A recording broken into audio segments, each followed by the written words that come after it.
안녕하세요. 책 읽기 좋은 날입니다. 오늘 소개할 책은 타인의 감정으로부터 내 마음을 지키는 법. 감정이 상처가 되기 전에 지은이는 충패이충, 옮긴이는 이신의, 발행은 유노북스입니다. 빠르게 변하고 있는 오늘날 우리는 타인의 감정에 휘둘리며 사는 사람이 많습니다. 내 탓만 하며 자책하는 사람이 있는가 하면 남 탓만 하며 비난하는 사람이 있습니다. 본질은 원인과 책임을 한쪽으로 몰아버리는 것입니다. 하지만 문제가 생기는 데엔 자신과 타인의 상황이 모두 맞물립니다. 남이 기분 나빠하고 실망하고 짜증나는 것이 두려운 사람은 타인의 부정적 감정을 책임져야 한다고 생각하기 때문입니다. 타인의 비난에 쉽게 분노를 느끼고 누군가가 날 형편없다고 생각할까 두려운 사람은 내 마음이 튼튼하지 못해 감정이 상처가 되어버렸기 때문입니다. 타인의 말, 행동, 기분, 감정이 날 휘두르고 외부의 부정적 감정들이 날 자극할 때면 그건 내 생각일 뿐이지 나랑 무슨 상관이야 라고 속으로 되뇌어 보세요. 타인과 항상 친밀감을 유지할 필요도 없고 모든 사람과 연결되려 할 필요는 더더욱 없습니다. 이 책에서 저자는 내 감정부터 마주하고 돌보며 나를 인정하고 가까이하고 사랑하라. 자기 긍정감을 가지고 마음이 단단해지는 길이다 라고 말하고 있습니다. 자, 그럼 지금부터 잠시 책 속으로 들어가 보겠습니다. 오늘도 책 읽기 좋은 날과 함께 즐거운 시간 되세요. 구독, 좋아요, 알림 설정은 사랑입니다.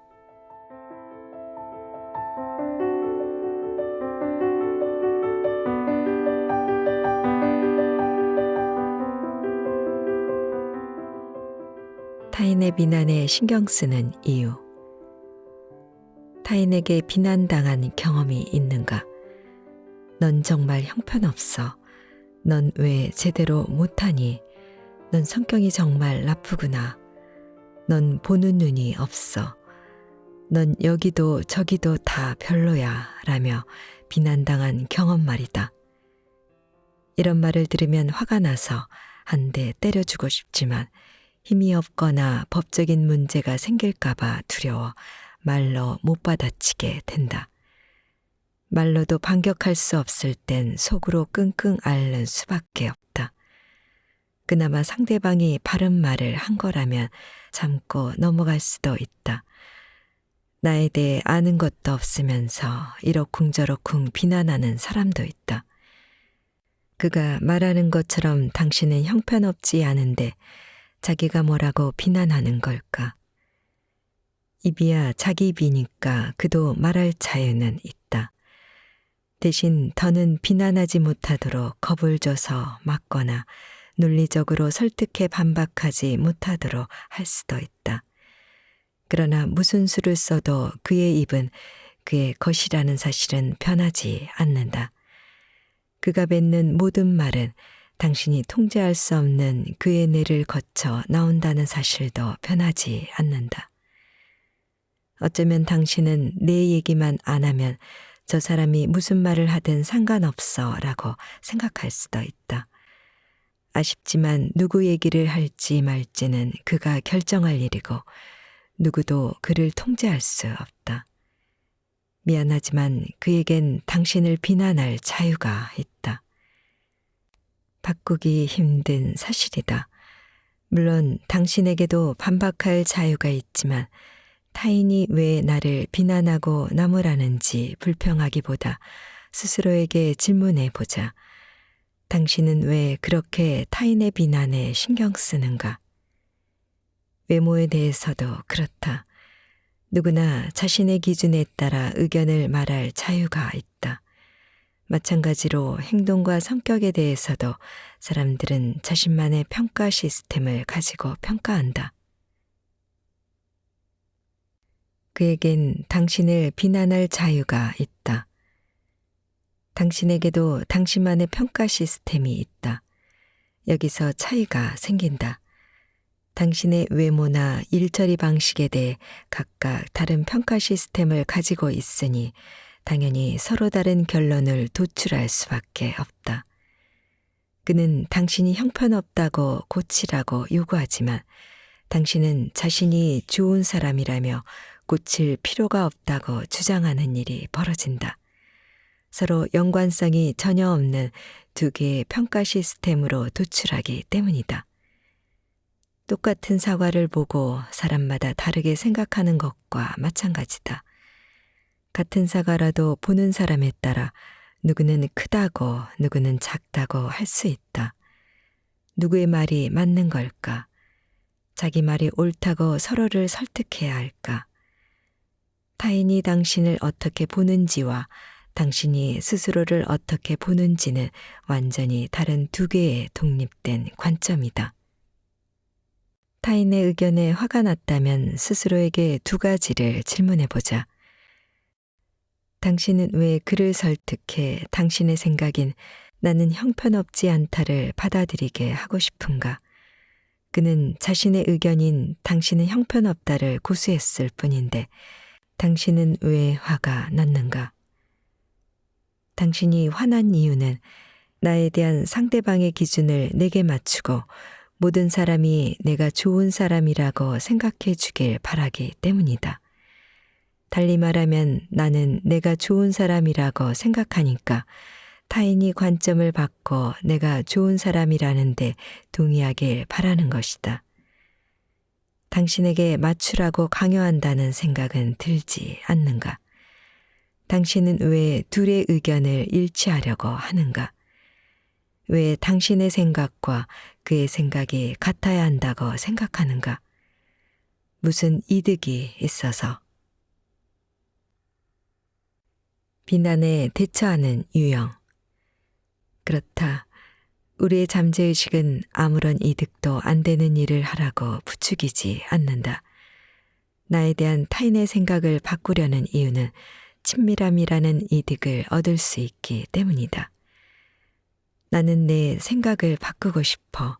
내 의견을 인정해줘. 내가 알아서 나한테 맞춰줘. 그래야 우리는 친밀해질 수 있으니까 라는 생각이 우리의 잠재의식에 숨어 있고 우리는 타인의 의견을 바꾸려 한다. 한편 타인이 나를 비난하면 세 가지 유형으로 대처한다. 회유하기. 그와 친밀해지기 위해 내가 그에게 맞춰주는 행동이다. 타인의 비난을 받아들이고 그의 기대대로 나를 바꾸고자 노력하는 모습으로 나타난다. 비난하기. 그와 친밀해지기 위해 내게 맞춰달라고 요구하는 행동이다. 타인의 비난을 부정하고 내 관점에 맞춰달라고 요구하는 모습으로 나타난다. 존중하기. 나에 대한 그의 의견과 나의 의견이 다를 수 있다는 점을 인정하고 서로 간섭하지 않는 행동이다. 이 경우엔 친밀감이 형성되지 않는다. 우리 마음속에 있는 친밀감에 대한 욕구 때문에 타인의 비난을 들으면 발끈하게 된다. 내 생각은 내 생각, 내 생각은 내 생각. 비난을 듣고 화가 나는 건 표면적인 현상일 뿐 진정한 목적은 타인과 거리를 좁혀 공존하는 것이다. 그래서 상대방과 나 사이의 틈이 생기는 걸 용납하지 못하고 반드시 우리 모두 똑같은 생각을 하고 한치의 거리감도 없어야 한다고 생각한다. 그런데 상대방도 자기만의 독립적인 관점이 있다는 걸 인정하는 순간 그는 독립적인 자아를 가지게 되어 하나였던 우리 사이를 벌려놓아 외로움을 느끼게 된다. 함께 있지만 다른 꿈을 꾼다는 동상이몽이야말로 이런 상태를 가장 잘 표현하는 사자성어일 것이다. 인간은 각각 다른 자아를 가진 독립적인 존재다. 독립적인 인격을 가진 사람일수록 타인이 나와 다른 의견을 가져도 받아들일 줄 안다. 그러니 타인의 비난에 분노를 느꼈다면 스스로에게 물어보자. 지금 이 순간 정말 그와 연결되고 친밀해지고 싶은가? 그렇지 않다면 다른 의견을 가져도 받아들일 수 있는가? 지금 이 순간 그가 당신의 의견에 동의하지 않는다면 당신은 몰려올 깊은 외로움을 감당할 수 있는가? 그와 친밀해지고 연결되고 공존하길 바란다면 그의 의견에 동조해주면 된다. 성심성의껏 그의 말이 옳다고 인정하기만 해도 당신과 그는 유기적으로 연결될 수 있을 것이다. 그렇지 않고 그와 더 가까워지고 싶다면 비난받는 건 싫다고 직접적으로 표현해보자. 당신은 그와 더 친밀한 관계를 맺을 수 있을 것이다. 남의 비난에 반박하지 말라는 뜻은 아니다. 단지 친밀감을 얻고자 비난에 반박하는 건 효과가 낮은 방법이라고 말하는 것뿐이다. 정상적인 관계란 생각이 같을 때 친밀하게 지내고 생각이 다를 땐 독립적으로 지내는 것이다. 타인과 항상 친밀감을 유지할 필요도 없고 모든 사람과 연결되려 할 필요는 더더욱 없다. 길 가던 이름 모를 사람들은 당신을 스쳐 지나갈 뿐이니 그들은 그냥 포기해버리면 된다. 비난을 당했을 때 상대방과 가까워지고 싶은 생각이 없다면 속으로 주문을 외워보자. 내가 틀렸고 못생기고 형편없는 사람이라고 생각하니 그건 내 생각일 뿐이지 나랑 무슨 상관이야 라는 주문 말이다.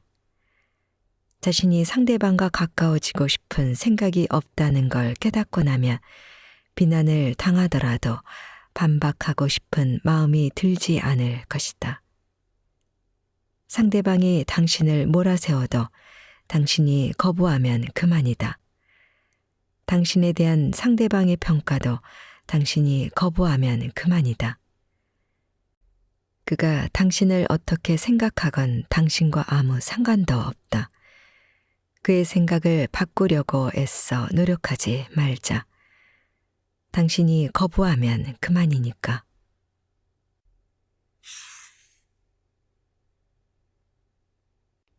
타인의 감정은 내 책임이 아니다. 우리는 왜 남이 기분 나빠하고 실망하고 짜증내면 두려울까? 두 가지 이유가 있다. 우리의 잠재의식은 기분 나쁜 사람의 위협을 부풀린다. 부모님이 기분 나쁘거나 실망했을 때마다 벌을 받고 혼이 났던 어린 시절의 경험 때문이다.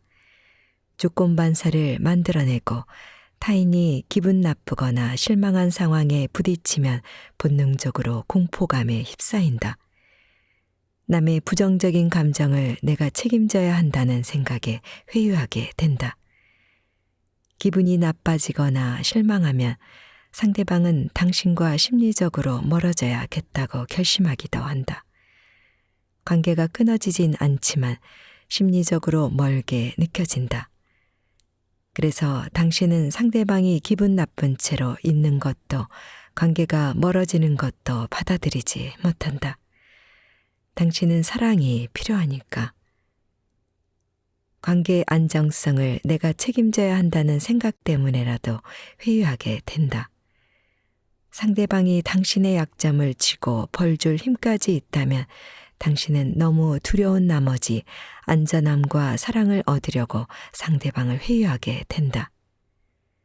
반면 당신을 벌줄 힘이 없는 사람에겐 대담하게 안전함과 사랑을 요구한다. 약한 자에게 강하고 강한 자에게 약한 본능에 따라서 말이다. 덕분에 우리는 더 잘 살아갈 수 있으니 스스로를 혼낼 필요는 없다. 중요한 건 눈을 뜨고 현실을 직시하는 것이다. 이제 당신은 아이가 아니라 어른이고 과거와 달리 안전하다. 또 다른 사람들의 부정적인 감정도 책임질 필요 없다. 당신은 이제 타인의 사랑이 없으면 살아갈 수 없는 어린아이가 아니다. 사랑을 이룬 후 밀려드는 외로움도 견딜 수 있는 어른이다. 앞으로 남을 회유하는 자신의 모습을 봐도 나는 회유형 성격이라며 자기 혐오에 빠질 필요 없다. 대신 마음속으로 용감하게 욕구를 인정해보자. 나는 내 사랑이 필요해. 나는 내가 날 싫어할까봐 두려워라는 욕구 말이다.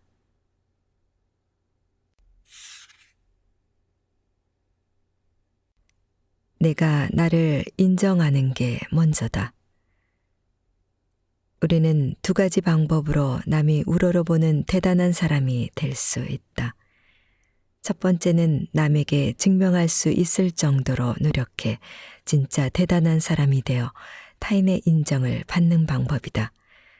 두 번째는 내가 얼마나 형편없는 사람인지 남들이 입도 뻥끗 못하게 만들어 타인의 인정을 받았다고 나 스스로 느끼는 방법이다. 어느 방법을 택하던 우리에겐 피할 수 없는 숙명이 있다. 바로 넌 정말 대단해 라는 말 한마디를 듣기 위해 노력하고 날 보여주고 부풀리며 과시하고 떠벌려야 하는 숙명 말이다. 내 가치는 내가 정해야 한다. 우리는 왜 그렇게 정말 대단해, 정말 예쁘다, 정말 강하구나, 진짜 똑똑하다 라는 말을 듣고 싶어 할까?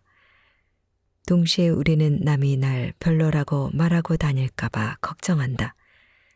또 아주 조금만이라도 상대방이 더는 날 사랑하지 않고 인정하지 않는다는 낌새를 보이면 바로 긴장하거나 미친 듯이 화를 내기도 한다. 상대방은 아직 날 부정하지도 않았는데 말이다.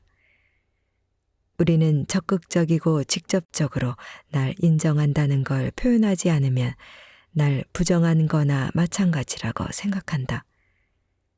적극적이고 직접적으로 날 사랑한다는 걸 표현하지 않으면 날 사랑하지 않는다고 생각한다. 내가 사티어 의사소통 모델을 배우기 시작했을 때 나는 내담자들에게 당신은 사랑받을 가치가 있어요. 다른 사람들이 당신을 부정하거나 사랑하지 않아 당신에게 표현하지 않는 게 아니에요. 그러니까 너무 어렵게 생각하지 말아요 라고 말해주려고 노력했다. 그러나 내담자들은 심드렁한 표정으로 날 바라보며 근데 진짜 절 사랑하는 사람은 아무도 없는데요 라고 대답하기 일쑤였다. 그들 말에도 일리는 있었다. 그들에게 상담 비용을 청구하는 나 역시 그들을 열정적으로 인정하거나 사랑하진 않았으니까. 그렇다. 때로 인간은 사랑받기보다는 미움받고 인정받기보다는 무시당한다. 그런데 한 가지 궁금한 게 있다. 왜 남들이 당신을 인정해줘야 할까?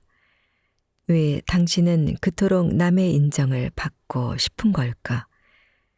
당신이 대단하고 똑똑하고 강하고 부자고 사회적 지위가 높은 사람이라면 나는 당신이 얼마나 뛰어난지 칭찬하고 당신 앞에서 설설 기어야 할까?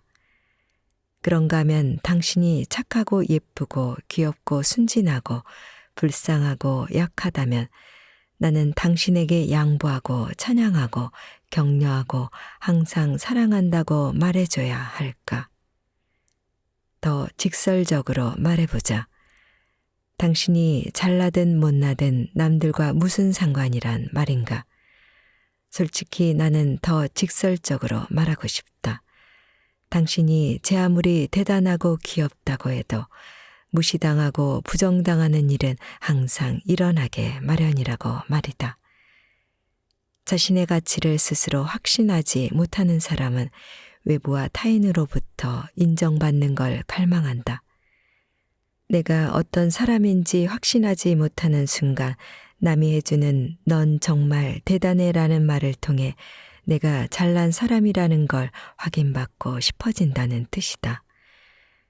그런데 타인으로부터 인정받지 못한다고 느끼면 나의 자아정체감에 빨간불이 켜지고 즉각 자책과 비난이라는 방어기제를 발동한다. 만약 남이 날 부정한다고 느끼면 자책하고 남이 날 지적한다고 느끼면 비난이라는 방어 기제를 쓴다. 나의 가치에 대해 나조차 확신하지 못하면 상대방의 태도에 따라 내 감정은 시시각각 바뀌고 나아가 나마저 바꾸려고 시도하게 된다.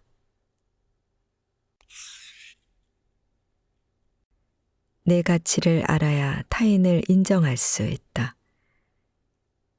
나의 가치에 대한 확신이 없어도 나는 남에게 인정받고 나는 최고라고 생각하고 싶어 한다.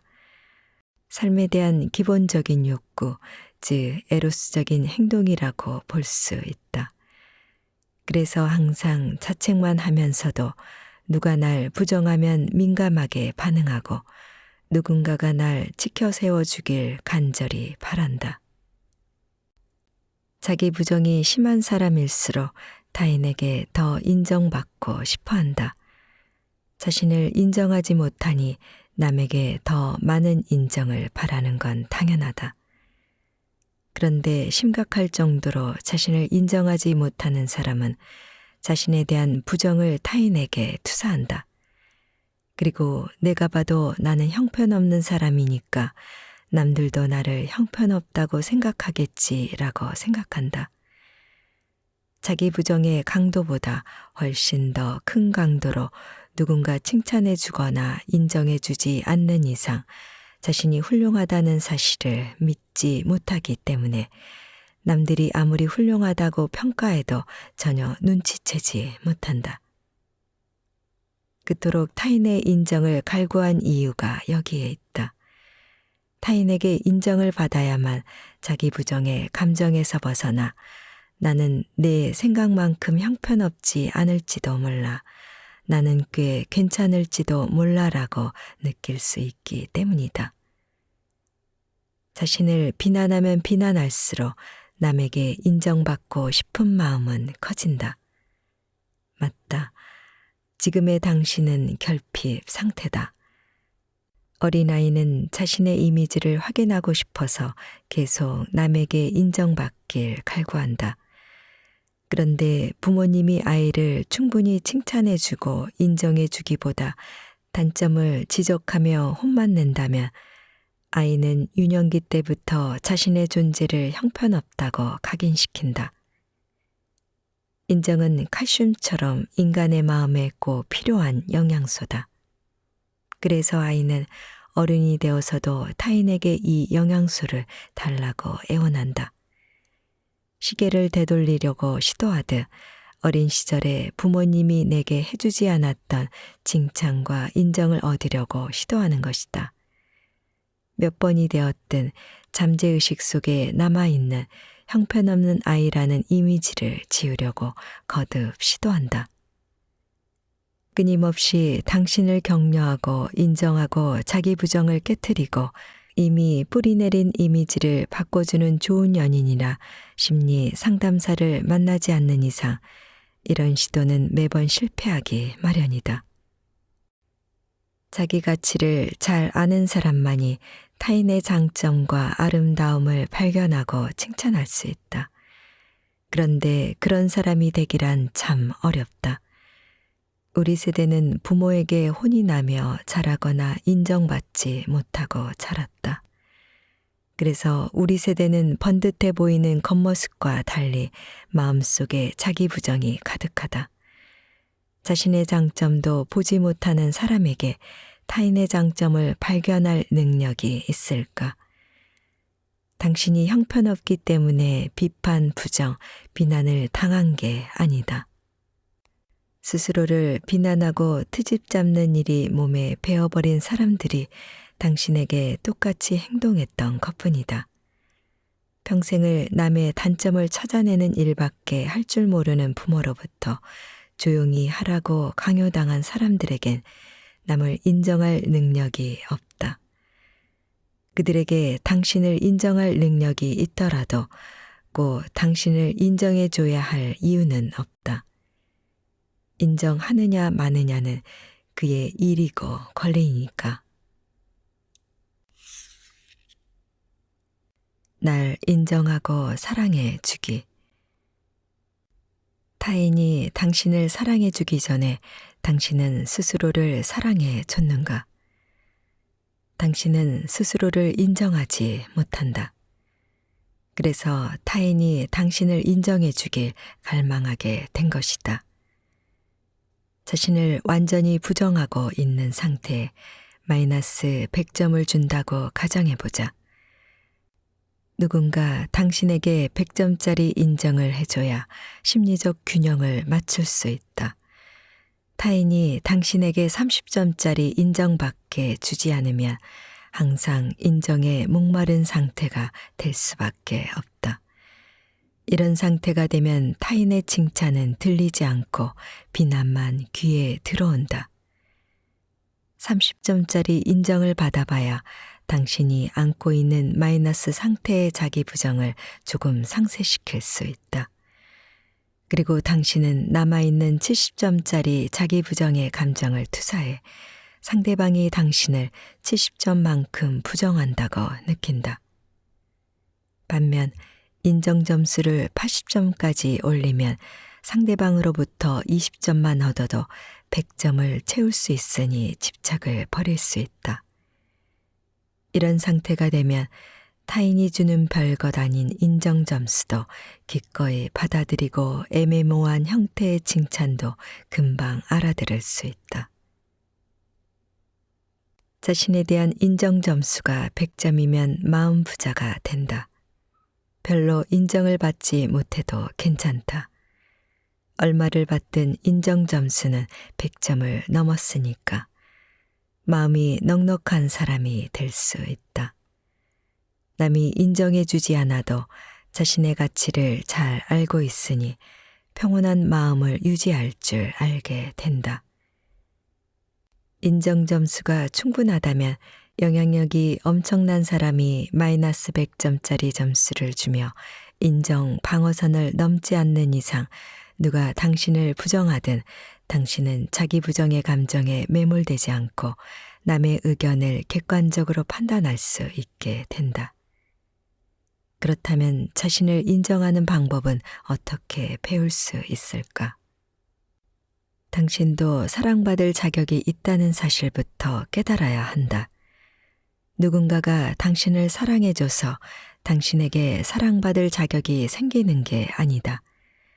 당신은 당신 자신의 사랑을 받을 자격이 있다. 자신에 대한 모진 비난은 그만두자. 어린 시절 부모님처럼 칭찬에 인색한 사람도 되지 말자.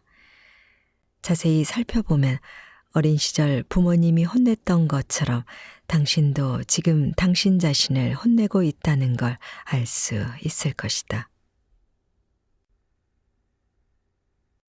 나 이대로도 좋은 사람. 나는 좋은 사람이라고 믿어보자. 비록 서툰 부분이 있더라도 당신은 좋은 사람이다. 단점도 있지만 장점도 있다. 남이 보기에 잘난 구석이라곤 하나도 없어 보일지라도 당신은 훌륭한 사람이다.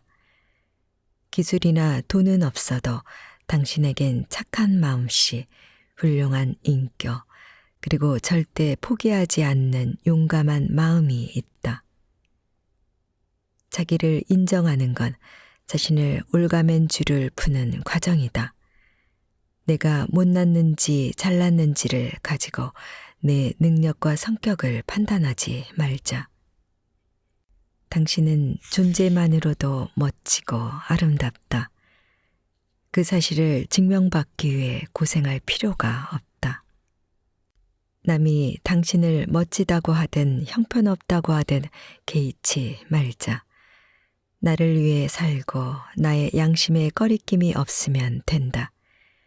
당신은 타인을 위해 사는 게 아니라 자신을 위해 살아야 한다.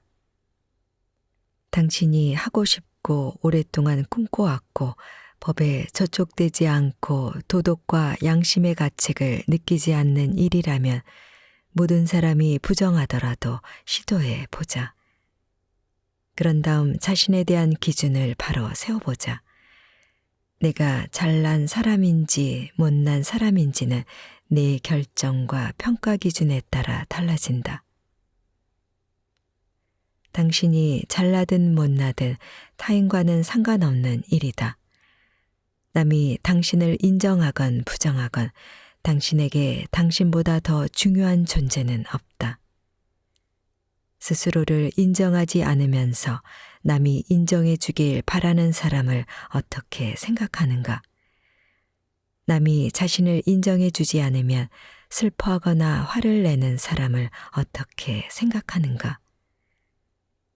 이제 남의 부정에 민감하게 반응하고 인정을 받으려고 애쓰는 자신의 모습을 보게 되면 우선 질문해 보자. 당신은 자신을 인정해 줬는가? 당신은 자신을 인정하는가?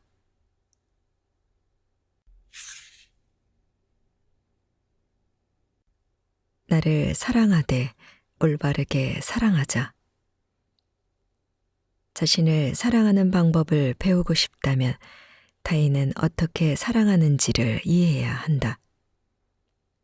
연애 전문가들은 연애 초보자에게 뭔가를 꼭 해줘야 진짜 사랑하는 것이며 그렇지 않으면 진정한 사랑이 아니라고 가르친다. 한 청년이 인터넷에 올린 밸런타인데이에 여자친구한테 어떤 선물을 해야 할까요? 2만 원대로 알려주세요 라는 질문에 전문가들이 몰려들어 차라리 자유를 선물하세요. 2만 원대 선물이라니 진심으로 사랑하지 않는 게 분명하네요 라는 답변을 달아 놓은 걸 보면 말이다. 당신 생각에도 이 청년이 여자친구를 사랑하지 않아 보이는가? 여자친구도 같은 의견이었을까?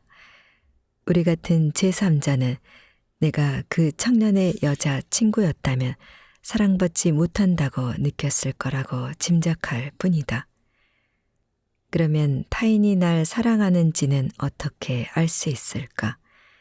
말로는 사랑한다고 하고 또 사랑을 표현해도 실제로는 날 사랑하지 않을 수도 있다. 그래서 말이나 행동이 아니라 나는 사랑받고 있다는 걸 느끼게 해주는 사람이야말로 진정으로 당신을 사랑하는 사람이다. 누군가에게 사랑받는 일. 누군가의 행동 덕분에 당신이 여유, 즐거움, 행복, 기쁨을 느낀다면 당신은 더 많은 행복을 얻고자 그와 가까워지려 할 것이고 이런 과정을 거쳐 우리는 사랑받는다는 느낌을 받는다. 누군가의 행동 때문에 스트레스를 받고 불안감, 긴장, 분노, 짜증 등을 느낀다면 당신은 그를 떠나고 싶은 마음이 들 것이고 그가 날 사랑하지 않는다는 걸 확신한다. 이처럼 누군가가 당신을 사랑하는지 아닌지는 행동이나 말과는 관계가 없다. 당신이 어떻게 느끼느냐에 따라 달라진다. 같은 상대라도 때로는 당신을 사랑하고 때로는 미워하고 때로는 무시하기도 한다. 그러나 전반적으로 봤을 때 사랑하는 시간이 사랑하지 않는 시간보다 많으면 연인 관계가 유지된다. 반면 사랑하지 않는 시간이 더 많아지면 이별을 맞이하게 된다. 한편 당신이 사랑받았다는 느낌과 상대방이 정말로 당신을 사랑하는지 아닌지는 별개의 문제다. 어떤 이들은 자신이 얼마나 연인을 사랑하고 희생했는지를 떠벌리고 다니지만 정작 그의 연인은 질식할 것 같은 압박감을 느끼며 하루라도 빨리 도망가 버리고 싶어 하는 경우도 자주 있기 때문이다. 날 사랑하는 일도 마찬가지다. 스스로 삶의 의미를 느끼고 삶을 즐길 수 있도록 또 즐거움, 여유, 행복 등 감정을 느낄 수 있도록 날 위해 뭔가를 해주는 것이다. 날 사랑한다는 것. 날 사랑하는 일이 남에게 보여주기 위한 게 되면 안 된다. 날 위해 돈을 물쓰듯 쓰고 맛있는 음식을 먹고 명품 가방을 사고 외모를 꾸미는 것만이 자신을 사랑하는 방법은 아니다. 물론 이런 일을 함으로써 당신이 기쁘고 행복하다면 그것도 좋다. 그러나 이런 행동을 할 때마다 불안, 스트레스, 후회, 슬픔을 느끼고 뒤돌아서 자책하고 두려워하고 옷장에 쌓인 옷과 줄어든 은행 잔액을 확인하고 카드를 잘라버릴 걸 그랬다며 후회한다면 그건 날 사랑하는 행동이 아니다. 소비를 통해 기쁨을 느끼지 못하고 고통만 느끼는데도 계속 물건을 산다면 그건 자학행위나 다름없다. 소비를 그만두고 돈을 절약했더니 마음이 편안해지고 보람도 느꼈다면 소비를 그만두는 것이야말로 날 사랑하는 좋은 방법이다. 마음 내키는 대로 쉬고 휴가 가고 멋대로 행동하고 무질서한 삶을 사는 것 역시 날 사랑하니까 고 해야 하는 일은 아니다. 잠시 쉬었을 때 여유를 되찾고 편안함을 느낀다면 날 사랑하는 올바른 방법이 될 수 있다. 휴식을 통해 당신이 행복해졌으니까. 그런데 쉴 때 불안하고 일이 머릿속에 떠올라 여유를 찾기는커녕 시간을 낭비하는 것 같은 걱정만 든다면 역시 날 사랑하는 올바른 방법은 아니다. 불안한 마음을 없애고자 일이나 공부에 몰두했더니 오히려 보람차고 그 순간이 즐거웠다면 일이나 공부야말로 날 사랑하는 좋은 방법이 될 수 있다. 사이비 심리학자들은 자신을 사랑한다는 건 홀로서기를 통해 스스로 심리적 욕구를 해결하는 것이다 라고 말하지만 내가 보기엔 너무 단편적인 사고다.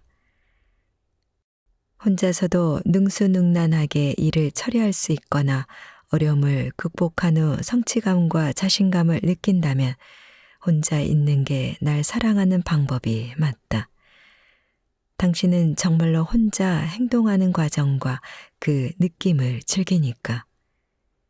하지만 혼자인 것 때문에 스트레스 받고 쓸쓸하고 고통스럽고 외롭고 억울한 느낌이 든다면 홀로서기란 자학행위에 불과하다. 오히려 듬직한 사람에게 기대서 안정감을 되찾는 것이야말로 날 사랑하는 올바른 방법일 수 있다. 남에게 보여주기 위해 날 사랑할 필요는 없다.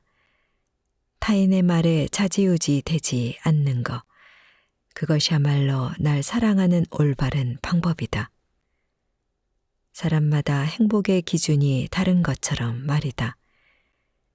대부분의 사람은 쇼핑과 여행을 통해 행복을 느끼지만 당신은 즐겁지 않을 수도 있는 것처럼 말이다. 아무리 남을 따라해봐야 본인이 행복하지 않으면 자행이나 다름없다. 날 행복하게 하는 방법은 내 마음에 물어봐야 한다. 남이 하는 일을 따라서 하는 게 아니라 스스로에게 뭘 하면 좋겠니? 뭘 하면 행복할 수 있을까라고 물어보자. 날 사랑하는 것의 핵심은 내게 질문하는 것이다. 지금 이 순간 날 편안하고 여유롭고 행복하게 해줄 수 있는 일이 무엇일지 질문해 보자. 날 올바르게 사랑하는 법. 인간은 모순의 결정체다. 고통스러운 일을 통해 보람을 느끼기도 한다. 예를 들면 자기 개발, 시간 낭비하지 않기, 전략하기, 열심히 일하기, 신념 지키기, 운동하기 같은 일이 그렇다. 때로는 이런 일 때문에 큰 고통에 시달리지만 강력한 이성의 힘을 빌려 고통과 시련에 굴하지 않고 포기하고 싶은 마음을 꾹 참으며 버티기도 한다. 포기하면 더 큰 고통만 맛볼 뿐이다. 흥청망청 게으르게 살면 편하긴 하겠지만 그런 모습의 자신을 감당하기란 쉽지 않다. 또한 앞서 거론한 일들은 고통뿐만 아니라 평안도 가져다 준다. 1등이 되기 위해 밤을 꼬박 새어 공부하면 비록 몸은 괴롭지만 마음은 편안한 것과 마찬가지다. 이처럼 어떤 고통은 마음의 평안을 가져다 주고 어떤 즐거움은 불안감을 불러 일으킨다. 이 두 가지 선택지 앞에서 대부분은 즐거움보다 고통을 택한다. 중구 정신분석학의 태도로 불리는 수저우 대학의 니빈 교수는 이 세상에 견딜 수 없는 괴로움이란 없다. 누릴 수 없는 즐거움만 있을 뿐이다 라고 말했다. 아무리 즐거운 일이라도 불안한 마음이 들게 한다면 고통을 견디는 일보다 더 괴로울 뿐이니까. 모든 인간은 때로는 일을 뒤로 미루지만 때로는 순식간에 해치우기도 한다. 인간은 게으르면서도 부지런하고 방종하면서도 노력할 줄 알며 낭비하면서도 전략할 줄 아는 복합적인 존재다. 사람의 행동에 성적을 매겨 과감함, 부지런함, 노력, 절약에 A를 주고 뒤로 미루기, 게으름, 방종함, 낭비에는 A-를 준다고 가정한다면 A로만 가득한 성적표를 받을 수 있는 사람은 거의 없을 거다. 내 몸이 원할 때 기꺼이 내 몸을 돌보고 내 마음에 뭔가를 필요할 때 기꺼이 내 마음을 돌보는 것이야말로 날 사랑하는 올바른 방법이다. 또한 내가 뭔가를 잘 해내지 못해도 용서하고 스스로 세운 높은 목표를 실현하지 못해 좌절했을 때 기꺼이 괜찮아 잘했어 라고 말해주는 것이야말로 날 사랑하는 올바른 방법이다. 실패했을 때 자신을 용서하는 것, 그것이야말로 날 사랑하는 올바른 방법이다. 그래야 행복을 누릴 수 있고 행복을 누릴 줄 아는 사람만이 고생을 참고 견딜 줄 안다. 사람은 행복할 때 고통을 참고 많은 일을 해내며 더 많은 성취를 거둘 수 있다. 나를 사랑하기가 말로만 그쳐서는 소용이 없다. 당신은 무엇을 할 때 참된 행복과 보람을 느꼈는가? 당신이 정말로 하고 싶은 일은 무엇이고 어떤 일이 당신의 마음을 끄는가? 당신은 매일 스스로를 사랑하고 있는가? 마음을 차분히 가라앉히고 답을 생각해 보자. 자신을 사랑하지 못할 때 우리는 타인으로부터 사랑받길 갈망한다. 내가 자신을 잘 돌보지 못하고 있기에 타인을 필요로 하는 것이다. 물론 완벽하게 타인에게 의존하지 않거나 완벽하게 날 사랑할 순 없다. 하지만 그래도 힘이 닿는 데까지 자신을 더 많이 사랑하자. 당신이 당신 자신을 먼저 사랑할 줄 아는 사람이 되길, 그래서 당신의 하루하루가 밸런타인데이가 되길 간절히 소망한다.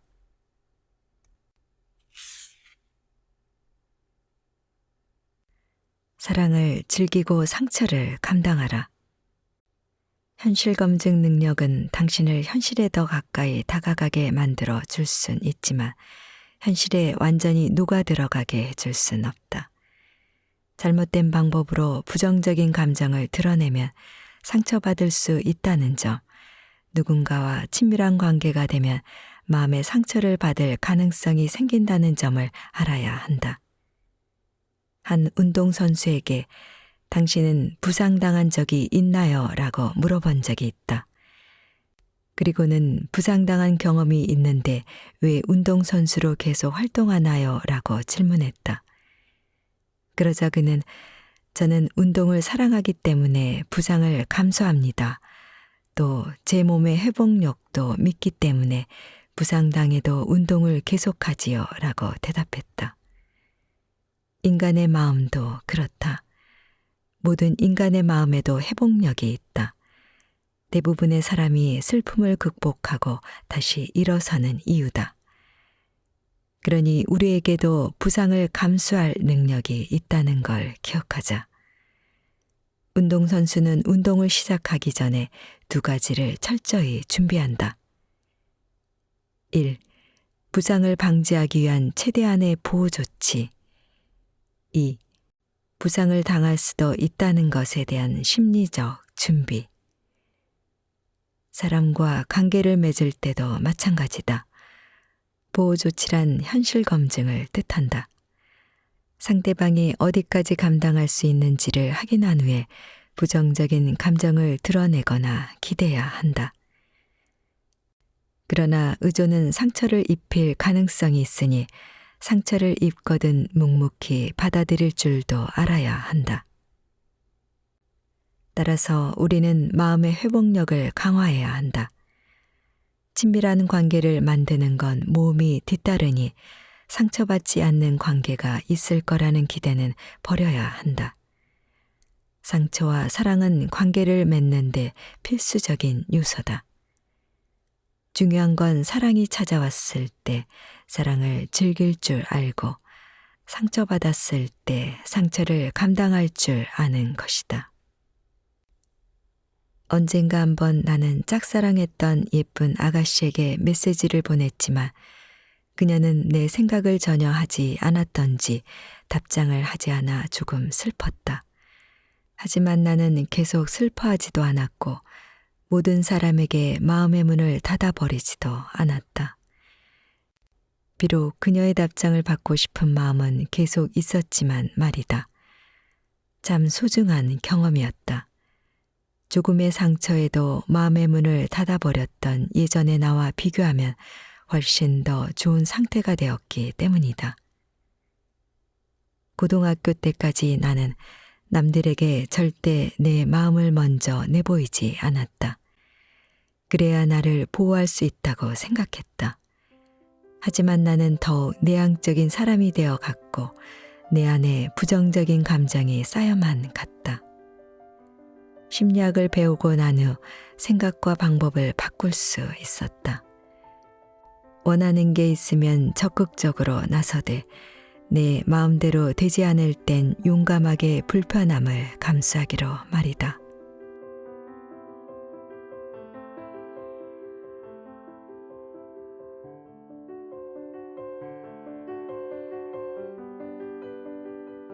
제일 기 좋은 날 오늘은 감정이 상처가 되기 전에를 보내드렸습니다. 감사합니다.